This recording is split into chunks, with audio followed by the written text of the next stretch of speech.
So ఏదేమైనా ఇది గనక అమలు చేయకపోతే భవిష్యత్తులో ఇబ్బంది అని భావించిన కాంగ్రెస్, దట్టు ఇందులో ఇక్కడున్న లోకల్ నాయకత్వానికి ఇష్టం లేకపోవచ్చు, కానీ రాహుల్ గాంధీ తెలంగాణను ఒక మోడల్గా చూపించి ముందుకు తీసుకెళ్లాలని ఒక ఆలోచన చేస్తున్నట్టయితే కనబడుతున్నది ఆయన స్టేట్మెంట్స్ ఆధారంగా. అంటే ఇక్కడ ఏదైనా ఇంప్లిమెంట్ చేస్తే మనకు దేశవ్యాప్తంగా లాభం జరుగుతుంది అని. దాంట్లో వాళ్ళ నుంచి ప్రెజరు, వాళ్ళు చెప్పినట్టు వినక తప్పని పరిస్థితి వీళ్ళకి.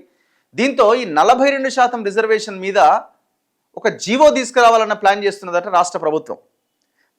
మంచి పరిస్థితే ఇది. సరే, ఒకవేళ జీవో తెచ్చిన తర్వాత ఎవరైనా కోర్టుకు పోతే కొట్టేరా తర్వాత విషయం. ఫస్ట్ అయితే ఒక అడుగు అయితే ముందుకేయాలి కదా. సో ఆ అడుగు ముందుకేసే క్రమంలో బీసీ రిజర్వేషన్లకు జీవో, స్థానిక ఎన్నికల్లో 42% కల్పించేలా సవరణ, న్యాయ నిపుణుల సలహా తీసుకున్న ప్రభుత్వం. 10వ తేదీన మంత్రివర్గ సమావేశంలో తుది నిర్ణయం. ఆ పైన సవరణ జీవో జారీకి అవసరమైన ప్రక్రియ. రిజర్వేషన్ల ఖరారుకు మిగిలింది ఇక వారం రోజులే. ఎందుకంటే ఆల్రెడీ హైకోర్టులో దీని మీద విచారణ జరిగింది.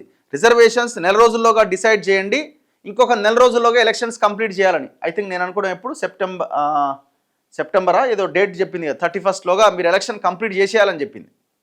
సో సమయం లేదుగా, ఇంకొక వారం రోజులైతే రిజర్వేషన్స్ ఖరారు అయిపోవాలి.